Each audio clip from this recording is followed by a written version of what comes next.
Memang teman-teman, Pak Ardi ini salah satu pejabat di Kejaksaan Tinggi yang sangat dekat dengan teman-teman wartawan, termasuk saya, juga ada Bang Iqbal Borman, ya, ada Om Jamal. Ya. Bapak rindu nggak sama Om Jamal? Ya, tentunya semua akan merindukan lah. Tentunya perlu waktu untuk melupakan itu.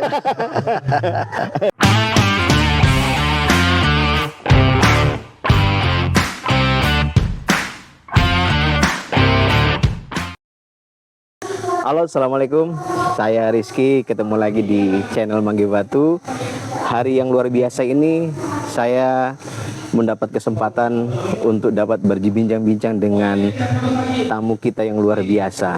Di samping saya sudah hadir Bapak Asisten Intelijen Kejaksaan Tinggi Sulawesi Tengah, Pak Ardi Suryanto. Selamat siang, Pak Ardi. Selamat siang. Assalamualaikum warahmatullahi wabarakatuh. Alhamdulillah, Pak Ardi, sudah kita ketemu siang hari ini, luar biasa. Pada kesempatan ini, teman-teman, kita pengen ngobrol panjang lebar dengan Pak Ardi, tidak hanya terkait penanganan perkara ataupun apa yang dilakukan oleh teman-teman dari bidang intelijen sepanjang Pak Ardi berada di Kejaksaan Tinggi Sulawesi Tengah, tapi juga terkait hal-hal yang apa yang disukai oleh beliau. Pak Ardi, gimana, Ya, Pak, kabar? Alhamdulillah, baik-baik saja, Pak. Sehat selalu, doanya kita semua.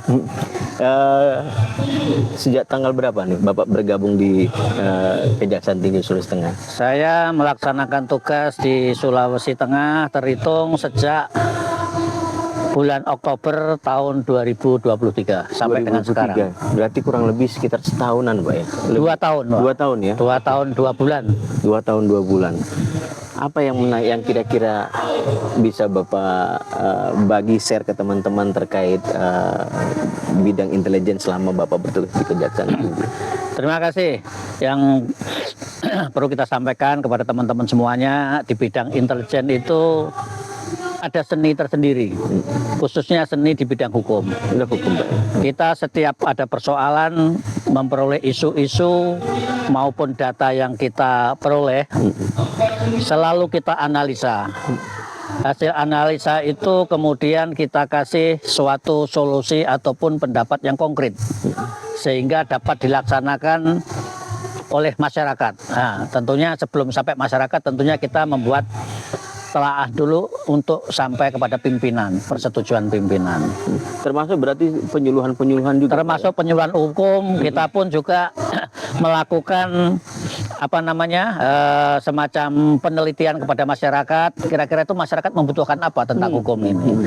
Jadi kita tidak serta-merta turun ke lapangan itu memaksakan kehendak kita.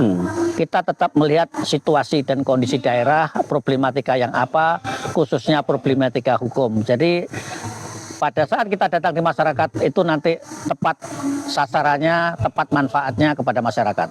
Berarti Pak, itu penyuluhan tidak hanya menyuruh ke masyarakat umum, tapi juga saya dengar dari teman-teman sepanjang ini juga aktif dalam kegiatan di sekolah-sekolah, di kampus-kampus. Kejaksaan programnya banyak. Yang pertama penyuluhan hukum. Baik. Penyuluhan hukum itu ditujukan kepada masyarakat yang belum paham hukum sama sekali, khususnya masyarakat pedesaan. Yang kedua ada penerangan hukum. Penerangan hukum ini sasarannya kepada instansi pemerintah, BUMD yang ada di daerah, termasuk BUMN yang di daerah, agar mereka mengenali hukum, supaya dalam melaksanakan tugas tidak terjerat oleh hukum nantinya. Nah, demikian. Ini bentuk dari antisipasi, Pak, ya. Karena sekarang ini kan banyak nih pelanggaran yang terjadi di instansi-instansi, misalnya pemahaman mereka terkait dengan proyek yang terlambat. Padahal itu masih ada penanganan khusus yang mungkin bisa ditoleransi oleh hukum gitu, Pak, ya. Memang intelijen itu dikhususkan untuk melakukan pencegahan. Sebelum terjadi, Intel harus lebih tahu dulu. Biasanya masih berusaha isu-isu yang berkembang masyarakat, kita harus sudah tahu. Kita membuat analisa-analisa isu-isu itu, kita sampaikan kepada pimpinan sekaligus kita memberikan solusi tadi agar pimpinan pada saat waktunya nanti tepat apa yang disampaikan kepada masyarakat sesuai dengan realita ataupun kondisi masyarakat yang ada.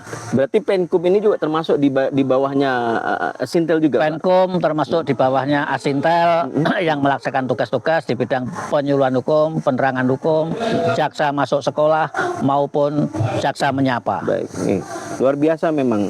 Belakangan ini memang sepanjang karir Pak Ardi Sunanto, pengamatan kita bahwa beliau sepak terjangnya dalam upaya untuk pencegahan, penyuluhan ini luar biasa. Di bawah penerangan hukum, Kejaksaan Tinggi mencoba untuk membuka ruang diskusi dan memberikan informasi serta memberikan penyuluhan terkait hal-hal yang berkaitan dengan hukum. Pak Ardi, terlepas daripada kasus itu, kan ini Pak Ardi sekarang sudah mau pindah nih ke Siap, Jogja. iya. Apa yang kira-kira Pak Ardi rindukan dan yang sesuatu yang paling berkesan dengan Sulawesi Tengah selama Bapak menjabat di sini? Selama melaksanakan tugas ya semuanya ada senang, ada sedikit-sedikit gangguan, itu biasa.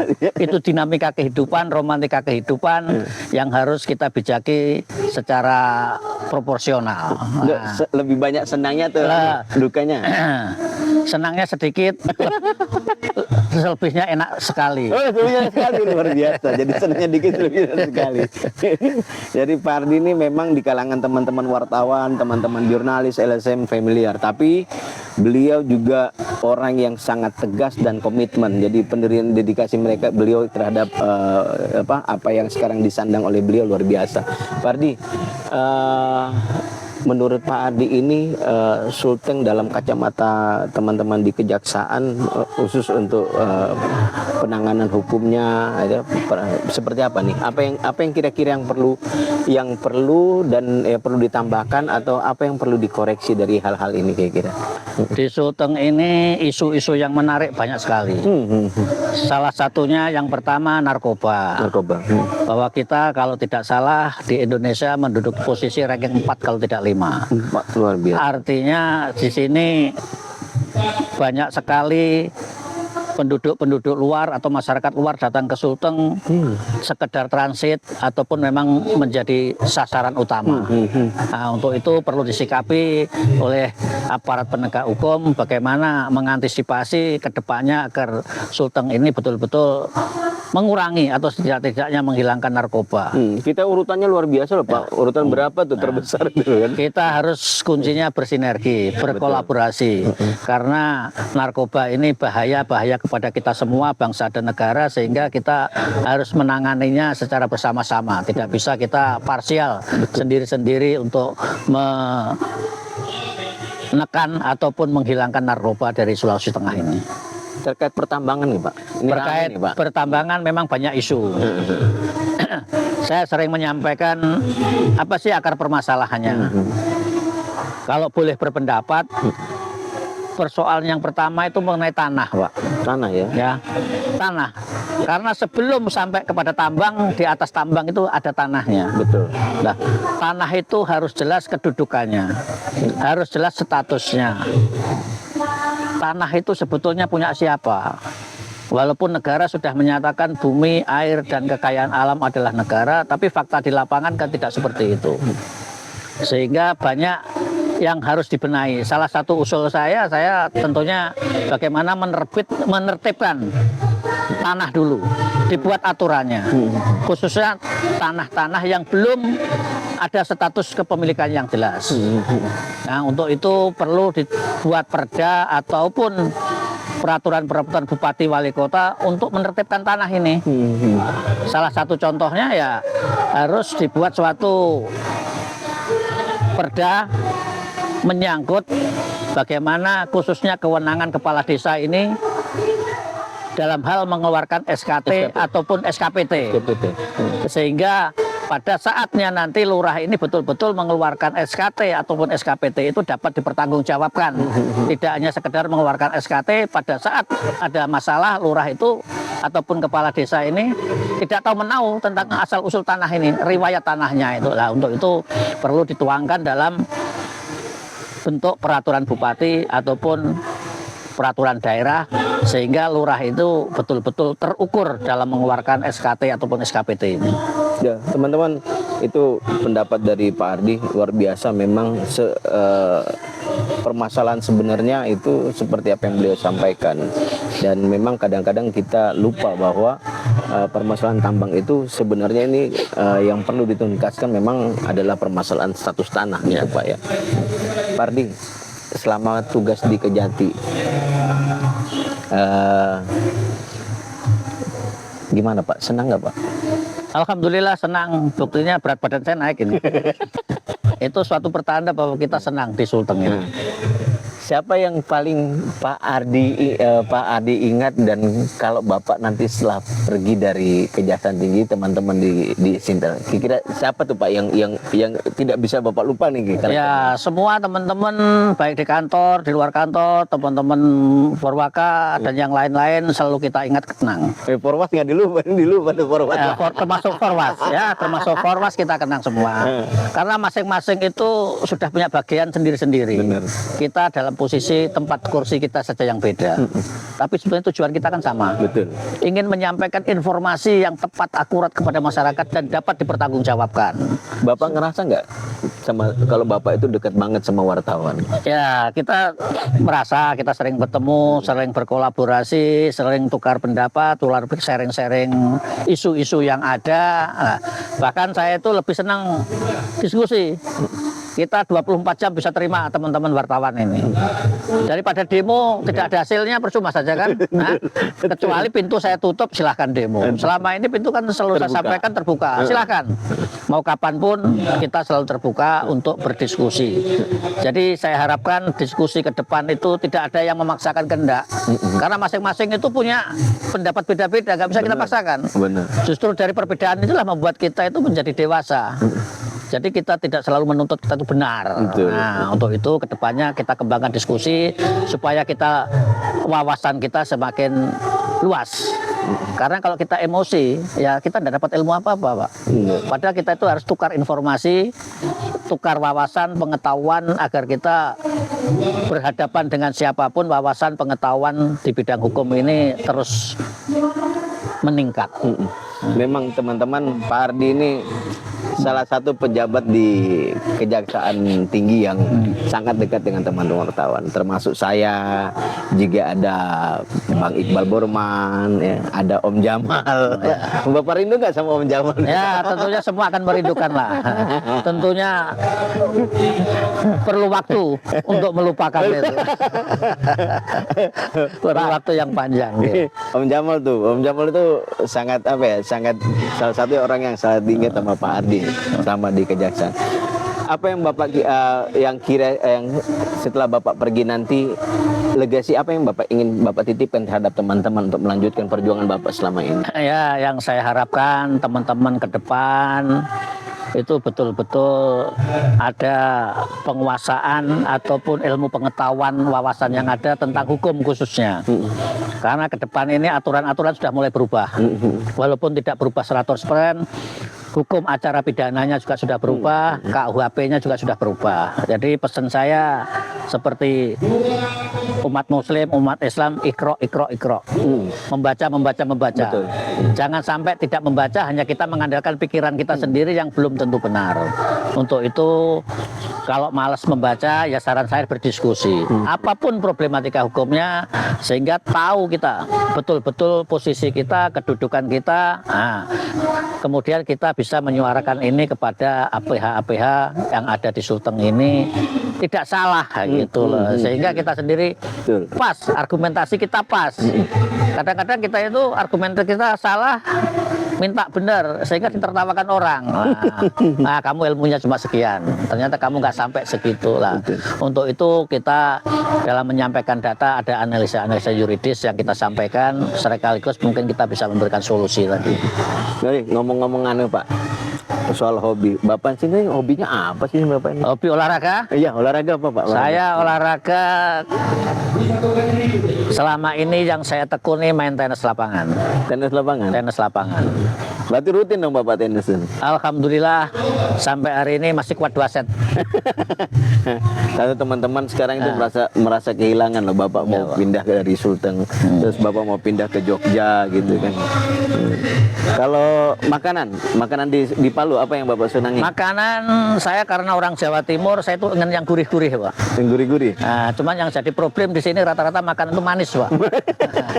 Apa ya yang kira-kira menarik buat Bapak Sandi? Yang ibaratnya lebih hobi ya makanan lokal. Hobi yang jelas ikan bakar hobi juga. Oh, ikan bakar. Ya. Kuah asam. Kuah asam. Nah, dua itu kalau soal ikan mantap. Kuah asam itu betul-betul. Kalau Palu itu luar biasa Pak ya, ikan sama kuah asam Pak ya. Ya masih matu 1 kali lah sini. Satu kali. 2 kali matinya ya. Kalau di Jawa kan sudah masuk kulkas dulu ya. Di sini tidak sempat masuk kulkas. Bang, terus dengan Pak Kajati seberapa dekat sih Bapak dengan Pak Kajati ini? Saya kenal Pak Kajati itu kurang lebih tahun 97 saya sudah kenal beliau. Nah, ya pernah pendidikan sama-sama di Makassar ya. Beliau sudah seperti teman dekat, bahkan sekarang lebih dekat lagi seperti keluarga sendiri. Dengan beliau apapun kita selalu sharing. Beliau tidak pernah setiap menghadapi persoalan ataupun indikasi isu yang ada kita selalu diskusikan untuk mencari solusinya.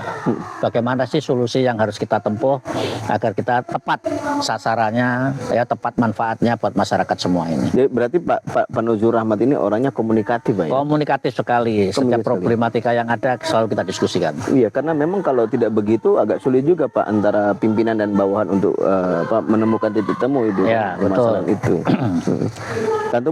Tentu dari kedekatan itu semua pekerjaan, tugas-tugas juga jadi lancar kan Pak? Betul sekali ya. Lancar. Saya juga suka pimpinan yang sangat komunikatif dengan kita. Apapun beliau suka mengundang saya ke ruangan, selalu berdiskusi panjang lebar, bahkan sampai malam kadang-kadang berdiskusi ya, berdiskusi dengan berbagai hal, problematik hukum, isu hukum yang ada di Sulawesi Tengah. Oke, kita tanya satu-satu nih ya teman-teman ya. Ini Bang Haris gimana?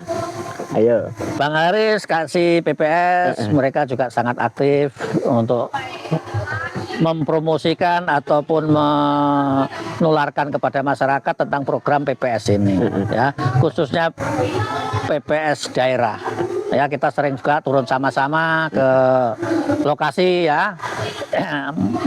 Sebetulnya kita itu tidak ada kewajiban harus turun ya, tapi ya bagaimanapun kita kan tidak mungkin kalau tidak tahu lokasinya. Betul. Ya. Nah, karena yang kita depankan dari PPS itu AGHT dari kejaksaan itu. Ada ancaman enggak, ada gangguan enggak, ada tekanan tidak. Ya. Itu perlu diketahui. Itu yang perlu diketahui. Nah, kadang-kadang masyarakat ini ataupun pemerintah daerah yang minta pengamanan proyek strategis itu dianggap kita mengamankan semua ya, bukan semua dari A sampai Z, bukan. Hanya pos-pos tertentu. Kita tidak boleh masuk di spesifikasi teknisnya. Kita juga tidak boleh masuk di keuangannya. Nah, jadi sebatas kalau ada gangguan-gangguan agar proyek ini selesainya tepat waktunya. Tepat waktu, Pak. Tepat mutunya, tepat anggarannya dan tepat sasarannya sehingga dapat dimanfaatkan buat masyarakat semuanya. Benar.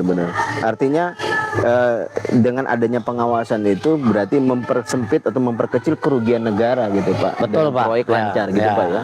Nah, betul. Pertanyaan berikutnya, apa pendapat Bapak tentang Pak Laude Abdul Sofyan? Pak Laude Abdul Sofyan adalah kasih Penkum sekaligus semacam humas di kejaksaan ini. Beliau sangat aktif sekali menggalang komunikasi, menyampaikan informasi melalui media-media online. Nah, ya sehingga masyarakat itu mengenal kejaksaan. Kalau tidak ada kerjasama dengan wartawan, tentunya kita akan susah sekali menyampaikan informasi-informasi ataupun program ataupun kegiatan yang ada di kejaksaan sampai masyarakat. Karena kita sendiri juga ada keterbatasan personil. Tidak mungkin kita menjangkau sulteng yang sangat luas ini. Lah, tentunya itulah kita dibutuhkan sinergitas, kerjasama, kolaborasi, khususnya dengan wartawan untuk menyampaikan seluruh kegiatan-kegiatan yang ada di Kejaksaan Tinggi Sulawesi Tengah ini kepada masyarakat. Luar biasa. Nah, sekarang kita geser ke media. Ya. Apa tanggapan Pak Ardi terhadap Iqbal Borman dari Bahana Indonesia? Ayo. Iqbal Borman sangat menyenangkan. Ya, Betul, Pak. Ya betul, sangat menyenangkan, energik. Cuman satu kekurangannya dia, nggak bisa bangun pagi. Dia tuh Pak yang kasih gelar Bapak 1000%. Iya betul, 1000% itu berkaitan pertanyaan kayaknya meragukan. Iya. Kalau 100% kan biasa. Itu awalnya Pak. Awalnya. Nah, makanya saya 1000%. Berarti orang Islam itu hakul yakin. Hakul yakin, Ya, berarti- bukan nggak yakin, hakul yakin. Bukan Bahwa ainul perkara yakin itu- lagi. Bukan ainul yakin, hakul yakin akan sampai kepada pengadilan. Itu Iqbal. Jadi jangan disalahartikan. Kan teman-teman tanya, kenapa Bapak 1000%? Bapak 1000% itu lahirnya dari kemarin waktu itu ada wawancara dengan terkait kasus yang kepala desa itu Pak ya. Iya betul. Nah, di sana teman-teman wartawan bertanya, begini apakah kasus ini sampai, kata Iqbal gitu Iya ya. betul. Jadi dijawab sama Pak Sintel 1000%, supaya nggak usah banyak tanya lagi. Aku yakin. Aku yakin. Oke, lanjut Pak. Ini siapa ya? Saya pengen lihat Bapak yang sering-sering ketemu Bapak. Tadi Om Jamal tadi kita sudah ya. Sudah. Nah, terakhir dengan saya Pak, gimana Pak? Dengan Pak Rizky saya juga sering komunikasi ya dengan beliau ini. Beliau banyak membantu saya, sering sharing-sharing pengetahuan, ada data-data, juga informasi. Bahkan apa namanya tidak jarang juga kita ngopi bareng. Ya kan gitu ya. Yang terpenting adalah kita saling menghargai. Baik, Ya. betul. Jangan sampai kita tidak menghargai kedudukan kita, posisi kita masing-masing ya. Termasuk di kejaksaan ini tidak semua informasi bisa dibuka kepada masyarakat ya. Ada batasan-batasannya. Itu perlu disampaikan kepada insan pers semua. Bahkan terakhir saya masih penyelidikan, mintanya sudah apa dan bagaimana, itu belum boleh. Nggak boleh Pak ya. Itu yang harus ketahui wartawan ya. Jangan sampai seolah-olah kita sudah 86 dan sebagainya. Ada pernah saya jumpai kata-kata itu. Saya sempat marah gitu. Sudah kita informasikan, sabar nanti ada waktunya. Betul. Karena tahapan itu penyelidikan memang masih tertutup. Betul. Ya, belum bisa diinformasikan kepada masyarakat. Penyidikan pun nggak semuanya Pak. Penyidikan pun enggak. Nah, nanti dibuka semua pada saat pengadilan. pengadilan. Nah, ada Itu batasannya terbuka. gitu. Itu Betul, yang betul. wajib ditahu. Nah, kadang-kadang masyarakat nggak mau tahu, tiba-tiba Ya, teman-teman ngotot gitu, Pak ya. ngotot, gitu lah. Ya. Jadi ini salah satu teman-teman yang mesti paham. Jadi memang ada hal-hal yang tidak bisa dilakukan sama teman-teman kejaksaan untuk menjawab teman-teman pertanyaan teman wartawan. Sebatas itu jika bisa dibuka mungkin akan dibuka. Ya. Kalau tidak ya mungkin Ya, tetap betul. teman-teman menunggu sampai di pengadilan. Baik teman-teman semua. Terus terang saya pribadi merasa kehilangan dengan sosok Pak Ardi Suryanto ini. Bagi saya tidak cuma sekedar seorang mitra, tapi beliau itu sudah seperti seorang saudara bagi saya, abang buat saya, mas buat saya. Banyak hal yang kami timbang, pendapat-pendapatnya, pokok-pokok pikirannya yang kami serap, yang kami coba untuk pelajari. Karena biar bagaimana pengalaman tentunya itu sesuatu yang tidak bisa ditipu, tidak bisa dibuat-buat. Pengalaman itu adalah sesuatu yang lahir dari perjalanan apa yang beliau lakukan. Makanya kami yang baru berjalan dari sisi yang sama walaupun di dalam institusi yang berbeda, kami banyak belajar terhadap beliau. Dan ini kehilangan luar biasa. Pak Ardi sebentar lagi akan meninggalkan kita dari Sulawesi Tengah. Beliau akan pindah ke Kejati, daerah istimewa Yogyakarta. Insya Allah mudah-mudahan hubungan persaudaraannya tidak akan sampai di sini aja Pak Ardi. Kita akan terus lanjut ke depan bersaudara sampai mati. Saya juga nanti dengan teman-teman akan main ke sowan ke Jogja Pak Ardi. Oke, Pak Ardi terakhir, apa yang Pak Ardi ingin titipkan, yang pengen Pak Ardi sampaikan buat teman-teman sebagai pesan atau wejangan buat kawan-kawan, nasihat dari Bapak untuk kami teman-teman jurnalis, teman-teman Bapak yang ada di Sulawesi Tengah. Yang pertama ingin saya sampaikan kepada teman-teman, jangan lupa belajar ya, karena hukum itu setiap saat berubah. Ada perubahan-perubahan, ada pembaruan-pembaruan yang tidak selamanya sama. Sehingga apabila ada hal-hal yang baru, hendaknya ditanyakan kepada ahlinya, ya, supaya kita tidak salah menafsirkan ataupun membuat penafsir sendiri seolah-olah kita benar sendiri. Itu yang pertama. Yang kedua, tetap jalin kolaborasi, sinergi, ya. Khususnya hal-hal yang positif, ya, yang tidak baik tinggalkan saja, ya, anggap saja itu suatu angin lalu, ya, yang tidak perlu kita persoalkan, karena setiap manusia itu punya kelebihan dan punya kekurangan. Tidak ada manusia yang sempurna. Jangan dicari-cari kekurangannya, karena kita harus sadar kita sendiri juga banyak kekurangan, ya, sehingga munculkanlah hal-hal yang sifatnya positif, membangun, khususnya membangun Sulawesi Tengah ini, ya. Nah, ketiga, jalin terus silaturahim, walaupun saya pindah jauh di mata, tapi saya yakin dekat di hati. Insya Allah kalau teman-teman diberikan kesehatan, panjang umur, insya Allah kita ketemu di Jogja, pintu saya selalu terbuka. Siap. Kepada teman-teman media, tidak usah meragukan kesetiaan saya di Sultan. Baik, teman-teman, terima kasih banyak Pak Ardi. Terima kasih. banyak, Iya. ya. Selamat bertugas di Terima tempat kasih. yang baru. Doanya mudah-mudahan saya kembali dengan selamat. Amin, amin. Ketemu keluarga, kumpul keluarga. Amin, amin. Jangan lupa bahagia. Siap. sip. Teman-teman, tak ada gading yang tak retak. Tentunya pertemuan hari ini juga tidak lepas dari kekurangan. Saya Rizky Hidayatullah mohon undur diri dan mohon maaf jika ada hal-hal yang kurang berkenan bagi teman-teman. Sampai jumpa di podcast Manggil Batu berikutnya. Saya mohon pamit bersama Pak Ardi. Sampai ketemu. Assalamualaikum warahmatullahi wabarakatuh.